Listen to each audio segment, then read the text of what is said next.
Hello and welcome back to your weekly Witchfix. Today I'm going to get real with you because I'm starting to believe that a decent film has never been made about witches, but I'm sure that's not true.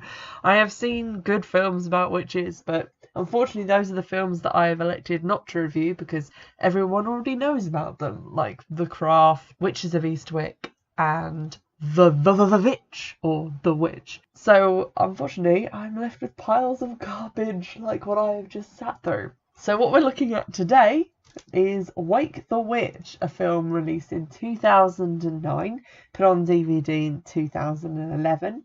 It's rated a certificate 15, but honestly I didn't really see much in it that warranted that certificate. There's a teeny bit of fairly mild swearing and you see some blood at some point, but I mean there's nothing that scary about it.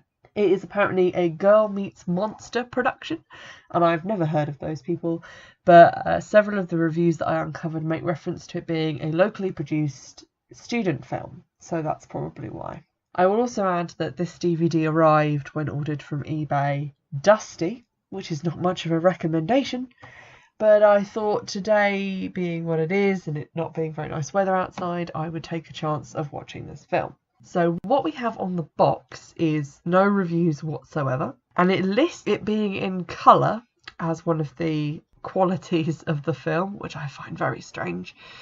So the back of the box gives the blurb, which I'm just going to read. 100 years ago, an angry mob intent on justice for their murdered children hang the woman they believe is the murderer. They brand her a witch, wrap her body in chains, and bury it deep in the woods. When Deb and her friends play a childhood game on the witch's wooded grave, they open the door to death. As her friends and family begin to change into something less than human, Deb struggles to stop the witch's curse, but her search for the truth will reveal an evil beyond her imagination. And that's about as good as the writing gets, unfortunately. So the film kicks off and Deb is in the forest with her friends Trixie and Karen, and they are taking photographs for Deb's photographic portfolio, which is going to get her into a photography class, she hopes. These photos just involve the two friends of hers sort of playing silly buggers with some very cheap looking feather boas on a log in the forest. So I mean, I don't know how that would get you into photography class unless it was some sort of amateur pornography one. While leaving the forest, Trixie trips up and she says that she must have tripped on a snake or something. Not a tree root, she thinks she's tripped on a snake, and it turns out that what she has tripped on is actually a piece of chunky metal chain, which is partly buried in the earth. And Deb queries, why would anyone bury a chain? At which point her friends both say at the same time, wake the witch! Which they can't believe she hasn't heard about. It's apparently a local story about this witch who was killed for killing local children, and that after she was dead they wrapped her in chains and buried her, and that if you find one of the chains you follow it to the tree where she was hanged and you can get her to rise and tell you your future if you do a sort of little ritual type thing, like the kinds of things that you would do in parlor games at home, you know, when you like breathe on the mirror or you say certain things in a certain order and then turn around and touch the ground and drink some milk or whatever. I don't really play these games because I am sane. So they follow this buried chain, which at this point seems unburied because they're kind of going hand over hand, and they get to this just sort of patch of dirt where there is no tree. But Trixie decides that she's going to do the Wake the Witch ritual, which I think involves walking in a circle and then you kiss the back of your left hand and something else, and she's meant to like show up. So nothing happens and they leave. So far this is quite similar to me to other films that I've watched, namely Don't Knock Twice and The Midnight Man, which both have these kind of little parlour game type things that you do to summon spirits, which I don't know why you'd want to do, because it seems like it's like, do this thing, summon a spirit, the spirit will kill you, end of the movie. And it's like, why would anyone do that when there's like no reason? And I remember watching this YouTube video with a someone I know who's kind of obsessed with this kind of thing of like videos of real ghosts caught on camera, which are on YouTube. But there is a game where you basically challenge a demon to a game of hide and seek in your house, and you do it by going to a certain room of the house and facing a direction at a certain time of night, and you say something, and then the demon is challenged and you have to hide. And if he finds you, he claims your soul for eternity, and it doesn't tell you what you get if you win. And I fail to understand why anyone would attempt this. So they're very much along those lines, and also similar to every movie that I've ever seen which involved a Ouija board. It's just, you know, people play around with these things and then things happen. So it wasn't a terribly original beginning. It also gave me a bit of Nightmare on Elm Street in terms of its subject matter, because I kind of thought that maybe they would turn out to be related to the people who had killed the witch at the beginning, and maybe that's why everything was happening, but we'll see that that's not the case. So the film continues and various people fall ill with a mystery bug. And I was sort of watching this and I kind of had a few thoughts about the acting and the way it was put together, just because a lot wasn't actually happening. It was just people having conversations and moving to different rooms in different buildings and having more conversations with other people. The acting is kind of on the bad side of average. It's not like laughably bad. The actors are just kind of walking around and they kind of seem like real people, I guess, but real people who are kind of boring to watch and who don't really enunciate very clearly. So a lot of the dialogue is very quiet. It's very difficult to understand what some of them are saying, and they're just kind of boring in the way they stand around talking to each other, but in the kind of way that it's boring to watch A-level students put on a play. There's some effort going in, just it's not really paying off. There's also a definite feeling that they're just the friends or relations of whoever wrote this being roped into someone's passion project, which kind of makes sense with it being a student film. And likewise, all the locations seem to be like real places that haven't been set dressed or purposefully set up for this film. And a lot of it takes place in like parking lots, lay-bys, just on the street, behind buildings, just places where you might be able to get permission to film for a little bit, and also in people's houses. There was one quite amusing point where they're watching television, and I'm fairly certain that what was on the TV was something else that had been recorded by the filmmakers to be played on the TV because they didn't have the rights to anything. Similarly, the music kind of seesaws between Lifetime plinkety plonkety piano and like weird off-brand rock music, which I'm guessing they either got rights free online or someone's cousin was in a band. Another amusing moment is when the main character goes downstairs into the dark basement and she snaps the light on and off a few times and is like, "The light isn't working. I'm going to have to go down into this dark basement. Oh dear." But you can clearly see through a window in the basement, which I don't know why there's a window in the basement, but that is curtained and full sunlight is shining on the curtain. So all she had to do was open it. And I'm guessing this is because they had to film that bit during the day for some reason. Maybe that's when their parents were out.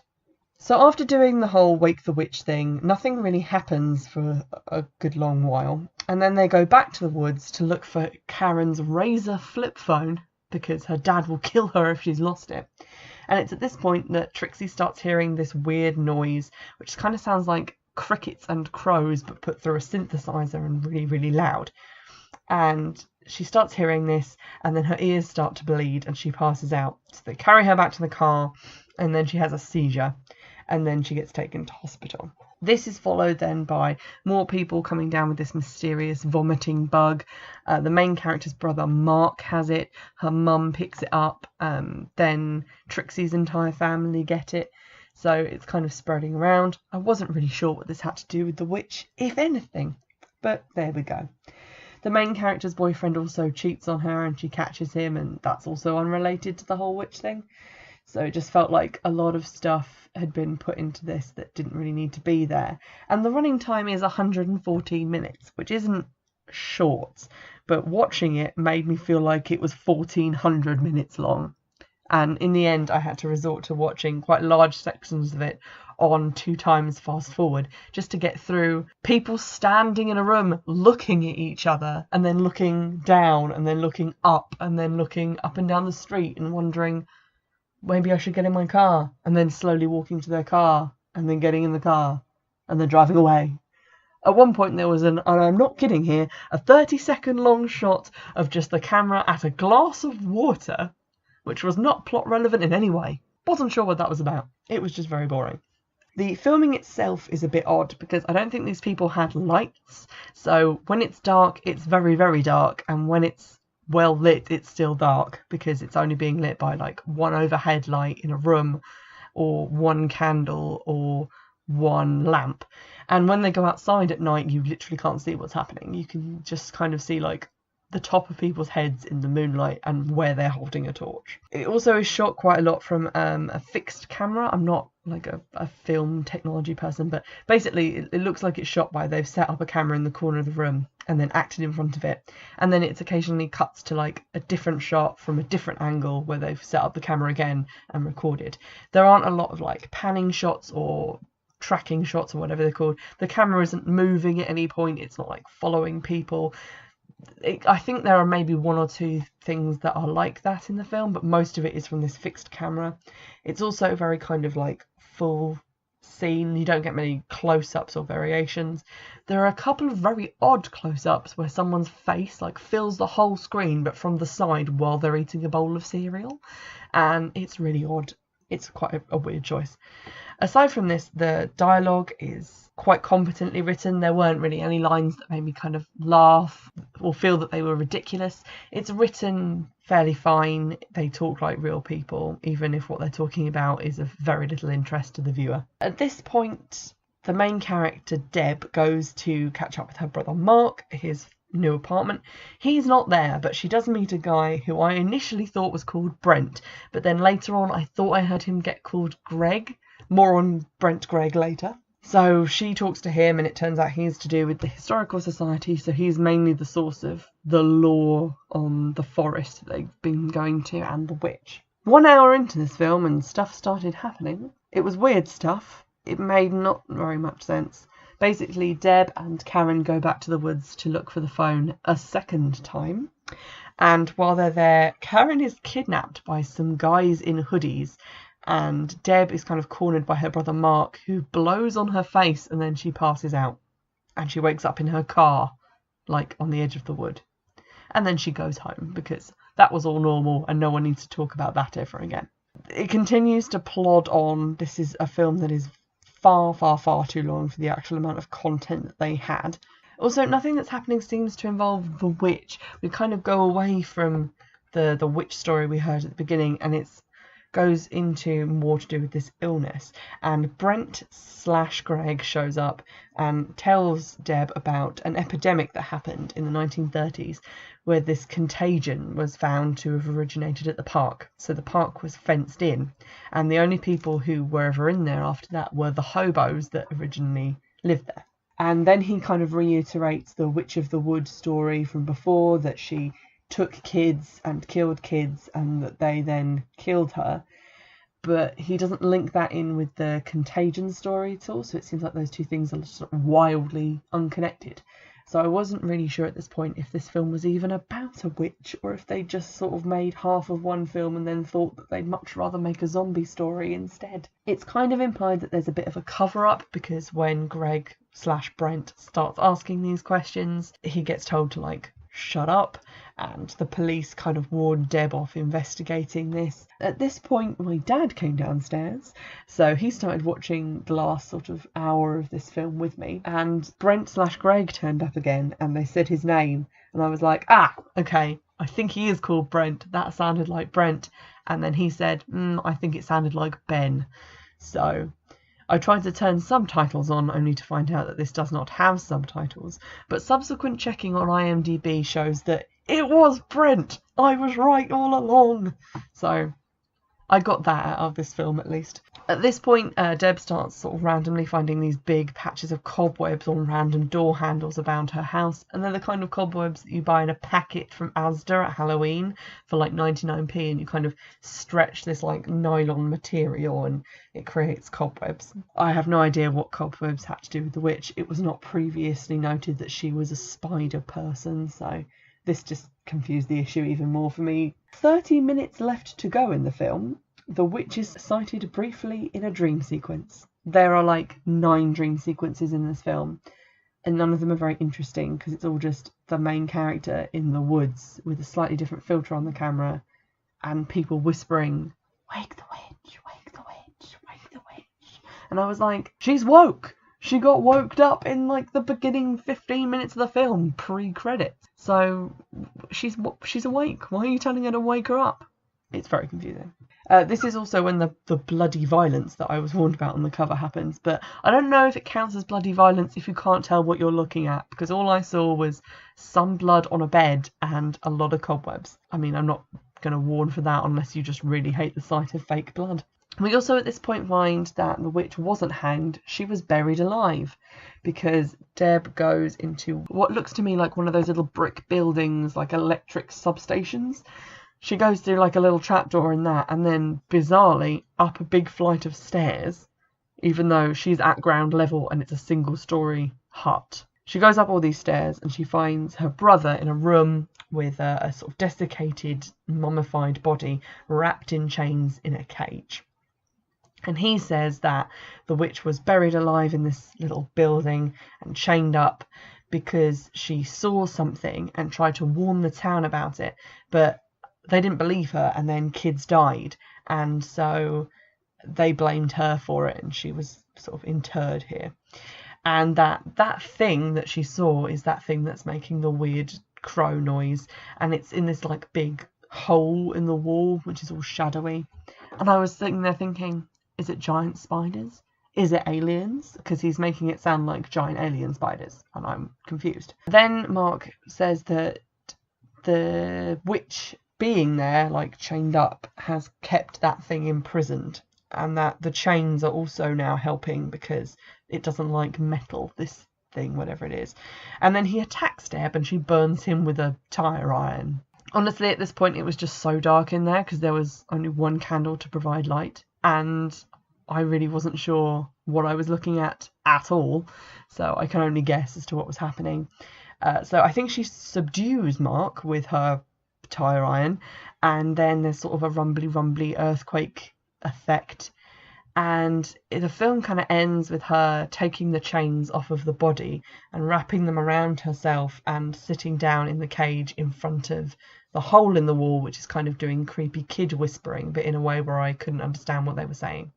Also, there's no subtitles, so I couldn't look that up. I was confused by this. I thought, okay, so she's taken the witch's place and she's keeping this thing here, but without knowing what that thing is, I don't understand how that would work, and that confused me even more. So I went to look it up on Wikipedia, and it has no Wikipedia page, so I will probably just remain confused forever. On the plus side, I think the story of the witch and the fact that she was there to protect the town instead of there to curse the town, which has sort of been the implication throughout the film, is a good one. I would like to see a better film about that.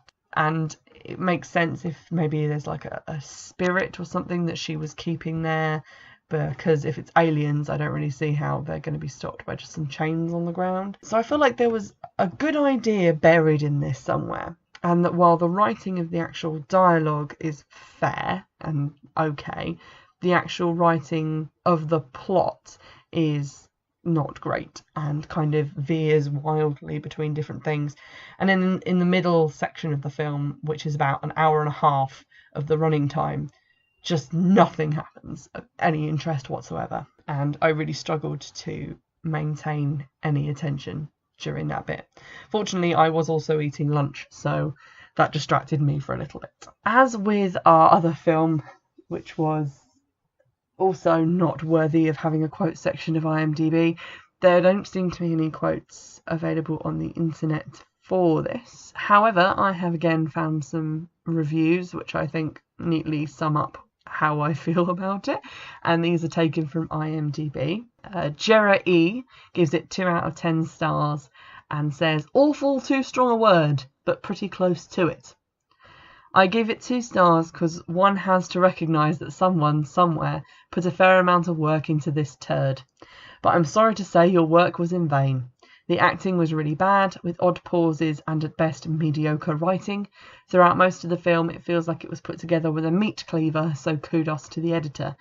Now, it does have its interesting moments, like the way the ghosts, or whatever they are, move through the forest like four-legged, running like primates was cool. Other than that, it's hard to find something that's worth mentioning. Save your time and money, even if it's free, toss it. I paid 10 pesos for it, and that was too much money. Marie Baptiste gives it 1 out of 10 and says, not even cult-worthy. This is not a real movie, this is someone's idea of a joke. First of all, the quality of the film must be someone's camcorder with the sound quality in accordance. There are no special effects unless you count Halloween spider webbing and fake blood, and even that has no relation to the scenes involved. The acting, if you can call it that, is worse than a school play. There is not one good thing about this movie. Believe me when I tell you, I've even liked movies that received bad reviews. I watched this so-called movie to the end, and the more I watched, the madder I got at the lying reviews of anyone who said anything positive about it. Not even worth a rental. That is actually something that I forgot to mention when I was going over my experience of watching it. The actual quality of the camera recording. Like, I was surprised when I looked at the box and saw that this was recorded in 2009, because watching it, it looks like something that was filmed on a low budget in 1990. It's just very grainy and very kind of washed out colour-wise. The sound is quite bad. And here's me saying that with my like £15 microphone, which does not make me sound amazing. But there's a point when they're driving in the car and recording at the same time, and there's wind blowing into the microphone as they're trying to do dialogue. And that scene also worried me because they clearly weren't green screening it, so they were driving, but also the lady who was driving was having to act, and I felt concerned for their safety. It also isn't very scary at all, so it kind of fails at being a horror film. I don't really know what genre I would put this in. Is there a genre for films that people just shouldn't watch?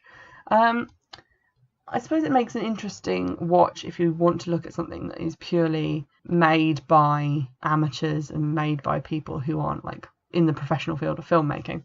But if you're not on a course where you want to analyse things like that, I would probably give it a miss. I am looking for better films that have witches in, and I do have a couple that I need to watch. They're sort of piling up on my end table, but I will get to them. And if you have any recommendations of films that are better than this one and better than Mark of the Witch, which actually is the better of the two that I've reviewed so far, sadly, please do get in touch. Our Twitter is @Witchfix, and you can get in touch by email at witchfixpodcast@gmail.com. I hope you've enjoyed this episode, and I'll see you next week. Bye!